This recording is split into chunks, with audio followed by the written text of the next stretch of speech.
na sua vida, Ele está de braços abertos. Talvez você foi criado no berço evangélico, alguma coisa, algum motivo, né? Alguma coisa fez você se afastar da presença de Deus. Mas Jesus, Ele te ama, Ele não esqueceu de você, Ele está de braços abertos, te esperando para que você venha tomar essa decisão de voltar para a casa do Senhor. Aleluia. Não olhe o homem é falho, louvado seja o nome do Senhor, mas que você venha olhar para Jesus. Aleluia. Esse não é falho. O homem ele é falho.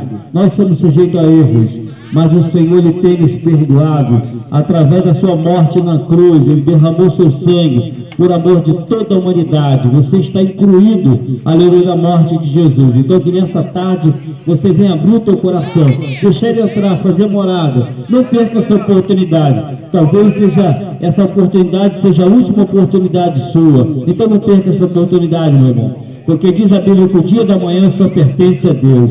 E que Deus venha nos abençoar cada vez mais, em nome de Jesus. O diácono